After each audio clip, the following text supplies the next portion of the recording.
Bien, buenas tardes a todos y bienvenidos de nuevo aquí, amigos de la India. Estamos en el mes de julio, hoy es el día 4 de julio y para uno de los grandes países de la Tierra, hoy es un día muy importante. Pero lo importante para nosotros es que vamos a comenzar un curso muy especial. Querido para este conferenciante, para este miembro de Amigos de la India, el socio 1451, vamos a hablar por primera vez yo aquí en Amigos de la India del reino débico. Hasta ahora, como habréis visto, empecé hablando sobre la Navidad hace unos 5 o 6 años, me encargué de las meditaciones, hicimos un curso muy largo sobre introducción general al esoterismo, lo continuamos con unas 29 sesiones sobre el tema de los problemas de la humanidad y hemos hecho unas 52 sesiones sobre el curso El alma, la cualidad de la vida, que para mí es una de las joyas de la corona, personalmente hablando. ¿Por qué? Porque me ha permitido aclarar ciertas cosas. No es que yo os enseñe a vosotros, es que estoy aprendiendo con vosotros, que es muy diferente la cosa. Por lo tanto, este curso para mí es muy importante. He hablado del reino débico, pero no ha sido aquí. Fue en la Sociedad Teosófica, en Rubí, en la rama Viveka, y de hecho yo lo que tenía pensado hoy hacer no era hablaros del reino débico, os iba a hablar del ángel solar. ¿Y sabéis por qué os iba a hablar del ángel solar? De las 12 cualidades del ángel solar, porque la semana pasada estuvimos hablando del ángel solar en el curso El alma, la cualidad de la vida. Este ángel me imagino que lo conocéis, ¿no? Es el ángel de Barcelona, donde están las 7 puertas. ¿Y por qué el ángel de Barcelona? ¿Por qué? ¿Por qué el ángel de Barcelona? Porque es en el paseo de Isabel II, allí enfrente donde estaba la antigua bolsa de Barcelona, y merece la pena verlo. Hay 2 lugares en esta ciudad que merecen ser vistos, este y otro que está en la montaña de Collserola, que es nada menos que el Cristo Redentor, el Cristo que bendice a Barcelona. Y es algo que lo tengamos muy en cuenta, porque la gente habla mucho del Río de Janeiro, habla mucho de que es precioso, por cierto, habla mucho otro que hay en San Sebastián, que a lo mejor no habéis visto, pero que os recomiendo que vayáis, el que está en el Monte Urgull, enfrente de la Playa de la Concha. Ese es precioso. El que está en Alfama, allí en Lisboa, en la parte izquierda del Tajo, mirando al Atlántico, a la parte izquierda. Y luego, el que el año pasado tuve el honor de visitar en Bolivia, el Cristo de la Concordia, que es una copia un poquito más grande, hecho por la misma compañía Petrobras que el de Río de Janeiro. Pero el que se lleva la fama es el de Río de Janeiro, porque está en un risco en la pared de un antiguo volcán y merece la pena verlo en la distancia. De noche impone. Pues yo os recomiendo que vayáis allá a la montaña, a Collserola, subáis arriba, son 3 euros y pico el ascensor, pero que os quedéis allí viéndolo, merece la pena subir. Y que cuando paséis por la puerta, pues lo miréis. Lo que pasa que para entender el tema de los ángeles, os voy a decir una cosa y luego empezamos con lo del curso. Olvidémonos de lo que hemos aprendido hasta el momento. Esa idea de que los ángeles tienen alas, ¿alguien ha visto un ángel para empezar? ¿No? Bien, yo os quería hablar precisamente de algo más. Os quería hablar precisamente de esto. Os quería hablar del ángel solar. Pero, visto lo visto, vamos a volver a la parte primera. ¿Y por qué 12 cualidades? Porque es muy importante que tengamos en cuenta lo siguiente. Nosotros los humanos le debemos al ángel solar exactamente todo lo que somos. Y decimos, ¿el ángel solar es un maestro tal y cual lo entendemos? ¿Realmente es un maestro? ¿Realmente el ángel solar nos está enseñando? ¿O somos nosotros que vamos captando poco a poco el arquetipo de evolución que representa el ángel solar? ¿Nos quedamos con eso? Tiene unas cuantas diapositivas, las paso para que las veáis, pero hoy no las vamos a hacer, nos vamos a ir a la primera parte. No, tranquilo, ya llegaré el momento. Son 12 cualidades. Y las 12 cualidades os van a parecer de un sentido común total, tan importantes como esto. Lástima que no funcione el color del proyector para verlo en toda su dimensión. La primera responsabilidad es estar sano, pero estas son las cualidades del ángel solar. Pero yo no os quiero hablar de esto esta tarde, pero cuando lo preparé pensando hablaros del ángel solar. Pero después surgió una idea. Y la idea que me surgió era, ni más ni menos, hablaros de lo que es el ángel, lo que es la evolución, de que es el acercamiento al mundo débico, y para ello nos vamos a ir nada más y nada menos que a la primera diapositiva. Si nos vamos a la primera diapositiva, La primera pregunta que nos vamos a formular es, vamos a tener dos diapositivas con 7 puntos cada una. Son afirmaciones de este estudiante, pero están basadas en mi propia experiencia, no en la lectura de los libros de Vicente, ni del señor Geoffrey Hobson, ni de la teosofía, ni de los libros de Blavatsky, ni de Bailey, de Annie Besant, etcétera, etcétera, sino en mi propia experiencia personal. El reino angélico o débico y el reino humano representan dos evoluciones paralelas. La pregunta que os puedo formular directamente es, ¿verdadero o falso? ¿Somos conscientes de que el reino angélico y el reino humano van a la par? ¿De que uno complementa al otro? Lo digo porque en el tema del reino débico, como en el tema del alma, el de los rayos cuesta más de manifestar las energías, de apreciarlas, pero sí se sabe que a medida que se va hablando del tema de los rayos, vamos viendo lo que hay detrás de cualquier actitud de la vida y de cualquier definición personal que tengamos. Por lo tanto, cuando afirmemos un estado de conciencia, sepamos muy bien qué línea energética tenemos. Pero con el tema de los devas, de los ángeles, para empezar hay que aclarar una cosa. Ángel y deva son exactamente lo mismo. Sucede que en Oriente le llaman devas y aquí en Occidente le llamamos ángeles. Pero hay una serie de clichés que nos tenemos que quitar. El primero es, los ángeles evidentemente están en un tipo de evolución que no necesitan de la polaridad para nada. Por lo tanto, sexo no van a tener. Por lo tanto, un ángel, si ya no tiene sexo, cabe pensar que evidentemente, si nos apareciera aquí en forma humana, ¿qué veríamos? Pues veríamos un ser que no tiene pupilas y que tampoco respira. ¿Por qué? Porque es un cuerpo ficticio, porque su campo de manifestación no es este plano, sino los planos internos. Podemos hablar de los ángeles desde la perspectiva más elevada, que es lo que tocaremos en el curso, siguiendo las obras de Vicente Beltrán, pero estas dos diapositivas corresponden a este estudiante. Y podemos hablar de los ángeles hablando de los gnomos, las salamandras, las sílfides, las hadas, las ondinas, los espíritus de la naturaleza. Pero los espíritus de la naturaleza, si no tenemos la capacidad de observar la naturaleza, va a ser muy difícil que la información que yo os pueda impartir, que no va a ser nueva por descontado, pueda resonar dentro de vuestra conciencia. ¿Por qué lo digo así de sopetón? ¿Por qué os lo lanzo? Porque ya que tenemos dos ojos y se supone que hemos de despertar un tercero, el entrecejo, el tercer ojo, tengamos en cuenta que a través del tercer ojo vamos a tener la posibilidad real de percibir aquello que normalmente los dos ojos físicos, el ojo de Buddhi y el ojo de Manas, no suelen captar en toda su dimensión. Por lo tanto, el tema angélico, por excelencia, requiere de nosotros una profunda atención. Yo estoy seguro que todos los que estamos aquí, cada uno de los que estamos aquí, en nuestra casa tenemos un elemental que de vez en cuando pues está allí y solamente quiere que le tratemos con muchísimo cariño, que cada vez que entramos en la casa le digamos aquí estoy, ¿cómo estás? Y poco a poco vamos a ir viendo que vamos a establecer, aunque no lo pretendamos, una comunicación directa con él. Pensad que él no nos va a hablar, él no tiene boca para hablar, no tiene un sistema de emisión de sonidos, pero él puede generar ruidos, puede mover objetos, puede despegar una cortina, puede abrir una puerta, puede abrir una ventana, te puede encender la luz o te la puede parar, o te puede encender el televisor estando el enchufe a lo mejor la corriente sacada. Sabéis que los televisores nuevos tienen una base, un condensador, una especie de cargador, que cuando se paran están unos minutos todavía con la energía. Pues bien, con el suministro cortado, una regleta, misteriosamente se encendió la televisión. Caramba. ¿Qué me está diciendo? Pues me está diciendo que preste atención a algo que tenía que haber hecho y no lo he hecho todavía.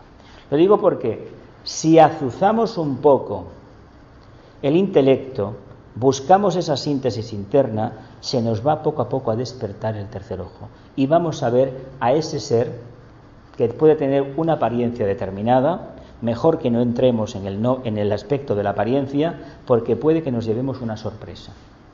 Puede, el día que lleguemos a ver alguno entre los libros, y tenemos una gran biblioteca, igual nos encontramos con una figurita pequeña, a lo mejor tiene un palmo o menos, vestida como los cuentos por ahí, con una nariz que prácticamente le ocupa toda la cara, no tiene más que nariz, pero que es un ser que disfruta estando en la casa.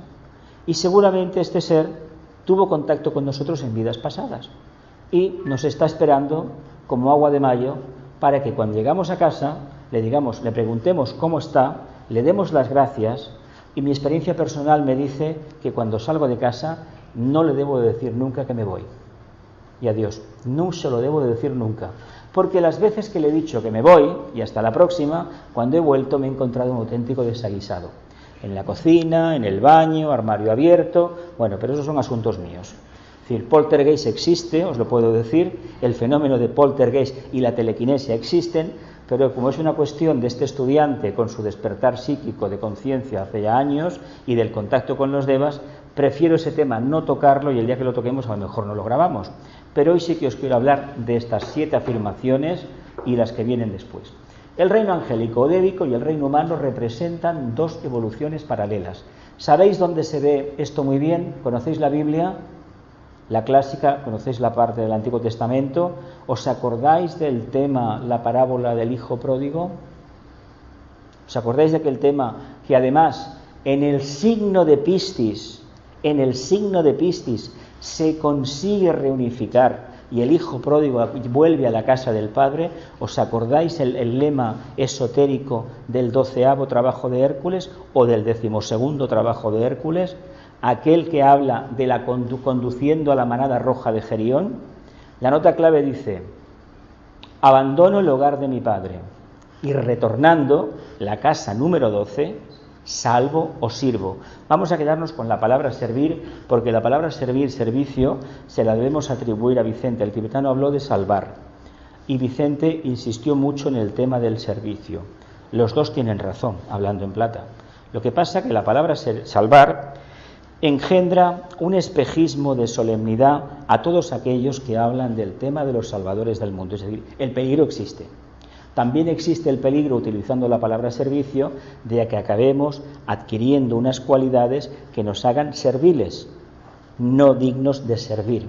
No sé si me explico lo que estoy diciendo. Son cosas distintas, pero debemos de tener muy claro lo que estamos expresando. Pero una pregunta, Jesús. Dime. Servir es del signo de Acuario, ¿no? Claro. Entonces son 2 matices, son claro, 2 signos distintos. es que de hecho la humanidad hacia donde se encamina precisamente es hacia Acuario. Por ahí viene la palabra servicio, servir, servidor de la humanidad. De hecho, un servidor de la humanidad, ¿qué diferencia hay con un salvador de la humanidad? El arquetipo mayor de los mensajeros de Vishnu, hay que tener en cuenta lo siguiente: no sabemos si en un sistema muy lejano, en el futuro, nos tocará ser alguna de las almas individualizadas en este momento aquí en esta reunión, ser un mensajero de Vishnu, del segundo aspecto de la divinidad, en el sistema que sea y dentro de eones de tiempo. No lo sabemos. Lo único que sabemos es que hemos tenido 2 grandes avatares: Buda, que nos dijo que Dios es luz, y Cristo, que nos dijo que Dios es amor. Falta un tercero que nos dirá que Dios es voluntad al bien, pero hemos tenido una pequeña avanzadilla a través de Vicente y también a través de Krishnamurti, que en palabras de Vicente Beltrán Anglada en alguna conferencia lo describe como pequeño avatar de primer rayo. Es algo muy importante, porque la referencia del primer rayo, esto lo he hablado muchas veces, tenemos 2 grandes individualidades en la humanidad: Julio César y Napoleón Bonaparte. Los 2 fueron muy especiales, pero los 2 querían la unidad, la unidad, y los 2 acabaron como acabaron, porque el primer rayo por sí solo, ya sabemos cómo es, tiene que haber un segundo muy poderoso para que realmente eso se pueda arreglar de forma correcta.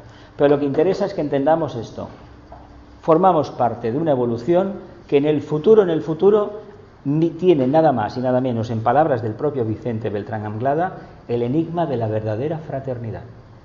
Hasta ahora los humanos hemos hablado mucho de la era de Acuario. Acordaos de la famosa Revolución Francesa, aquellos 3 lemas tan maravillosos: la libertad, la igualdad y la fraternidad. Pero claro, mientras seamos esclavos de una máscara de hierro como la que llevamos puesta, de una escafandra tan dura, realmente va a ser muy difícil hablar de igualdad y sobre todo de libertad. Porque lo que hace precisamente esta carcasa, esta armadura que llevamos puesta, es que nos impide realmente manifestarnos como realmente somos. Por lo tanto, el tema de la libertad está condicionado a nuestro propio entendimiento de la ley de la evolución. Si realmente actuamos a favor de esa ley, no generamos más karma, como se suele decir popularmente, estaremos en condiciones de alcanzar la libertad. Libertad que nos va a venir siempre en la medida en que podamos manifestar el arquetipo de luz, amor y voluntad al bien. Si no manifestamos estas cualidades, ni se nos van a aparecer los devas, ni tampoco manifestaremos la conciencia de servicio que se espera de todos aquellos que van a entrar en contacto con los ángeles. Por lo tanto, primera condición, hemos de cambiar profundamente, luego vendrán diapositivas donde se explica más detalladamente, hemos de cambiar profundamente nosotros, sacar lo mejor que llevamos dentro para poder establecer un contacto con el reino angélico. Una de dos, o queremos conocer a un genio, un deva de estos, que todo lo que le pedimos nos lo materializa. Le pedimos una cosa nueva y nos la da, ¿verdad? ¿Queremos este tipo de contacto angélico? Lo digo porque si pretendemos contactar con los devas sin actuar como conciencias plenamente manifestadas a través de la forma, de la personalidad, corremos el grave riesgo que todos hemos corrido y seguimos corriendo, de contactar con devas, con ángeles que tienen una evolución igual con la nuestra, como mucho, pero seguramente muy inferior. Por lo tanto, nos vamos a encontrar que van a aparecer más bien elementales, no seres muy evolucionados, y de lo que se trata es de que nosotros, ya que tenemos la osadía de acercarnos cada vez más a la mónada, a lo que significa la mónada, que podamos contactar con un tipo de deva que realmente nos pueda enseñar algo nuevo. Teniendo en cuenta lo que os digo ya desde el principio, el deva no habla. El deva solamente puede ser escuchado en el momento que nosotros hagamos un gran silencio. Y la clave del silencio la tenemos ni más ni menos en esa simbiosis que se producirá en un futuro muy lejano de la humanidad, que ya no se llamará humanidad, cuando se fusionen el reino angélico y lo que quede del reino humano. ¿Nos parecerá maravilloso eso? Que un día muy lejano, donde sea, como decía aquella famosa película, en una galaxia, etcétera, etcétera, se pueda producir esa simbiosis y se manifieste un estado de conciencia completamente desconocido. ¿Qué tendríamos entonces? ¿Qué clase de seres no humanos? Porque el cuarto reino ya no sería tal cuarto reino, sería otra cosa. Tendríamos seres como mínimo, con una cuarta para arriba, una quinta o lo que sea. No olvidemos que una de las salidas que hay cuando se alcanza la quinta iniciación es coger el camino de los ángeles solares. Quién sabe, a lo mejor alguno de nosotros llega el día en que nos postulamos para ayudar a todos aquellos que se han individualizado en el sistema que sea y con el logos que sea.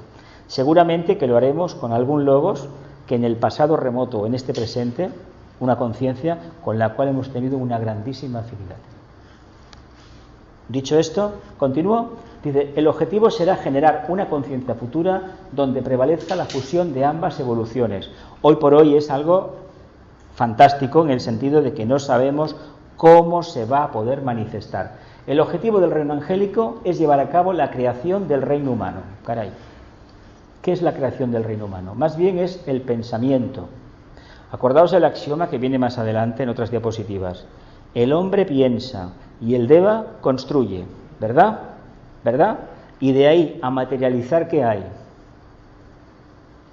Nada, ¿verdad? ¿Por qué el maestro piensa una cosa en el plano físico, la visualiza y automáticamente hay un deva que se la construye? Porque él, primeramente, ya no tiene karma, lo que entendemos por una deuda, no tiene que resolver una cuestión personal pendiente, y porque se le ha dado la potestad de establecer contacto con grandes arcángeles, con seres que tienen equivalencia con las iniciaciones humanas, una quinta, una sexta y para arriba. Por lo tanto, en la medida en que uno está en contacto con estas entidades, en el momento que se necesita algo aquí, lo hace, ¿verdad que sí? Esa es la potestad de todos los iniciados. No es que el iniciado materialice, no, lo hace el deva, el ángel, que está a su lado, que prácticamente han conseguido ya, en cierta medida, fusionar sus auras.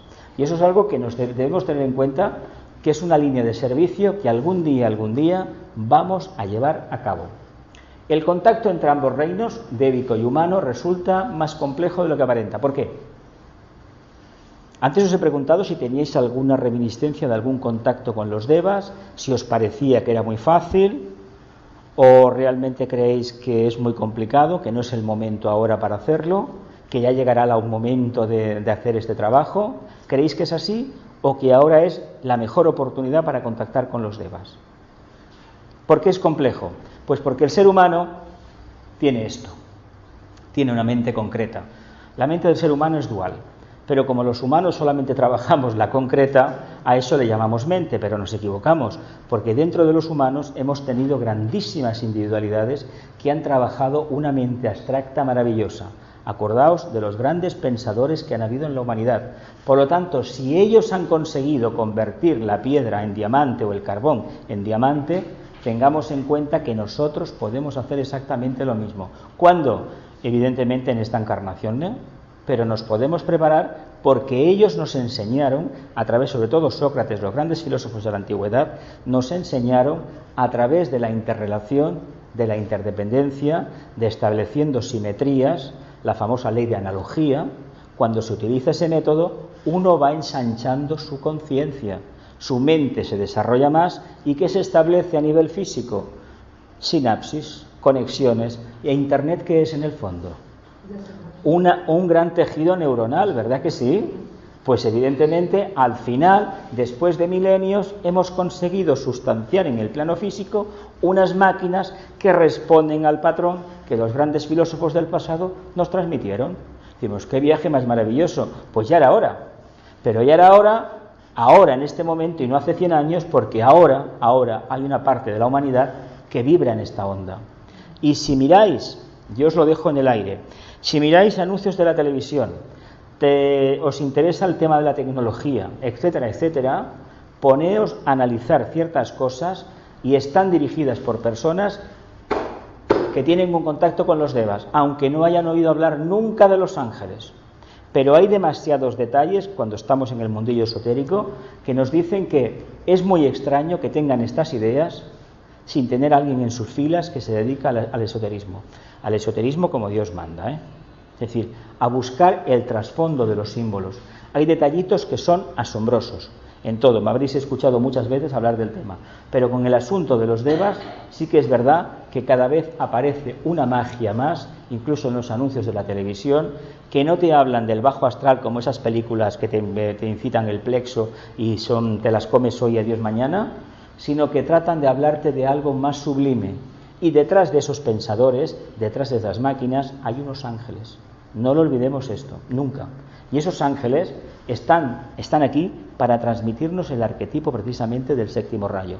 Porque todo esto del contacto con los devas está ligado a la manifestación del séptimo rayo. Pero como todavía no hemos llegado al séptimo rayo y llegaremos de aquí al siglo que sea, pues debemos tener en cuenta que la relación con esta fraternidad dévica forma parte del magnífico proyecto del Logos de fusionar, nada menos por ley de economía, va a fusionar a sus dos corrientes evolutivas. En lugar de gastar tanto, va a reducir costes, esotéricamente entendido, y va a necesitar que un grupo de humanos puedan aquietar su mente concreta, vivir en un exquisito silencio, que no quiere decir pasividad, ni estado tamásico, ni maya, sino activo plenamente y al mismo tiempo responder al arquetipo que representa la mente abstracta, pero en una profunda quietud. Esa vibración de onda es la que necesita el Deva para contactar, para ser contactado. ¿Y qué nos puede transmitir el Deva en ese momento? ¿Qué nos puede transmitir el Deva? Si estamos en silencio, el Deva ¿cómo va a hablar? A través de la intuición. ¿Y qué nos puede transmitir el Deva? Un texto así como esta diapositiva, mira, pin, copia, ya está. O nos va a transmitir una imagen y esa imagen no tendremos más remedio que analizarla una y otra vez. Nos puede venir un sonido, nos puede venir una figura geométrica, nos puede venir el olor a un perfume, nos puede aparecer una imagen y a veces esa imagen es muchísimo más compleja de lo que aparenta, porque cuando se empieza a investigar la imagen, uno empieza a tirar de un hilo y parece que nunca llegue al ovillo. Pues caramba, ¿qué está pasando? Pues lo que se te ha dado es como una pastilla de caldo concentrado. Ahí dentro hay toneladas de verduras, por ejemplo, vamos a hablar en esos términos, ahí está la esencia. vamos a hablar correctamente. Ahí está la esencia. ¿Y qué debemos hacer nosotros? Investigar cada vez más, meditar, meternos dentro de esa dimensión y poco a poco vamos a ir descubriendo cosas. Yo no aprendí a hablar en público porque hiciera ningún curso. No, fue a través de este método. Y fueron los devas los que en un momento, hace ya muchos años, de jovencito, me lo tiraron encima. Y gracias a haber cogido aquel hilo y haberme metido dentro, os tengo que decir que no he acabado de hacer el trabajo, que me queda muchísimo trabajo, que desencarnaré y se quedará a un tercio como mucho, como un tercio, bueno, a una cuarta parte, pero que es el camino que a mí me ha servido y creo que a vosotros os puede ser totalmente útil. Pero sobre todo sinceridad. Cuando nos venga algo, no empecemos a preguntar más cosas, Analicemos, estudiemos, analicemos al máximo y extraigamos síntesis continuamente, pero no perdamos nunca de vista que a nuestro verdadero trabajo con los devas es la persistencia para transmutarnos totalmente. Y si lo hacemos, el deva está aquí. Y decimos, ¿dónde estaba el deva antes? Estaba aquí, ¿por qué no lo veía? Bueno, pues porque tenía una neblina en los ojos que solamente tenía vista ¿para qué? Para lo material. Y resulta que el deva es inmaterial. Por lo tanto, si no nos refinamos, no afinamos la frecuencia vibratoria irradiatoria a la que tiene el ángel o a la que tiene el deva, va a ser muy difícil que podamos tener un contacto con él. Por eso es mucho más complejo el contacto con él de lo que aparenta. No es porque uno quiera. Si uno le aparecen los devas porque quiere que le aparezcan, lo más probable es que lo que le está apareciendo son devas emocionales, devas del plan, los agnisurjas estos, que realmente a lo mejor no es lo que uno necesita. Sí que hay mucha gente que habla de los devas, pero habla de los devas con unas figuras demasiado antropomorfizadas, demasiado humanoides. No nos interesa ese tipo de contacto. Hay otro mucho más trascendente. Lo que pasa es que en una primera entrega sí que es verdad, una primera etapa, hay gente que queda como muy imbuida de esa influencia y se cree que es lo único que debe de hacer. No, hay algo mucho más atrás. Por lo tanto, el contacto con la naturaleza, vuelvo a insistir, nos va a aclarar un poquito el tema este de la mente y del contacto con él. El ángel no tiene mente y el ser humano dispone de una poderosa mente concreta. Una pregunta: ¿somos conscientes los que estamos en la reunión de que nuestra mente concreta es muy, muy poderosa o no? ¿Nos podemos considerar abiertamente mentales o simplemente nos vamos a declarar como personas que tienen un intelecto no demasiado desarrollado, no demasiado firme, no demasiado sustanciado e incapaz a veces de ponerse a trabajar? ¿Tenemos esa particularidad en nuestra conciencia? ¿La mente responde cuando la llamamos? ¿Seguro? Bien, entonces hay que decir una cosa: si la mente responde cuando uno la llama, quiere decir que el mundo del deseo ya no nos atenaza. Porque si estuviéramos siendo esclavizados por el mundo del deseo, a la mente no se la puede parar. Por lo tanto, esa mente es la concreta, o más bien conocida como mente kama-manásica.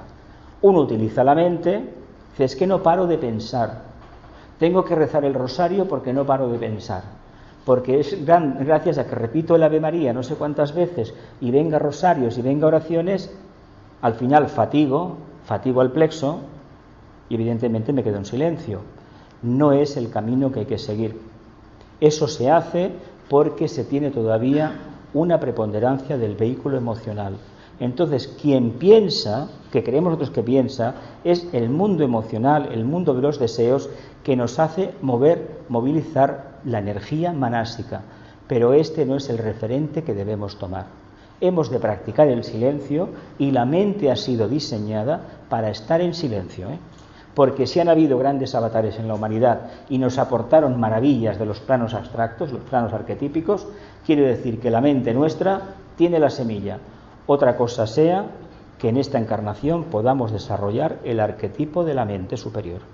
Eso es otro tema. Por lo tanto, si no practicamos la meditación y no tenemos la santa costumbre, santa costumbre de que cuando vemos una cosa, ya sea en la calle o leamos una noticia, establecer analogías, va a ser muy difícil que ensanchemos nuestra inteligencia y el campo de percepción interna. Porque a fin de cuentas, ¿la inteligencia qué es? ¿Qué es la inteligencia para vosotros? Capacidad de adaptación, agudeza mental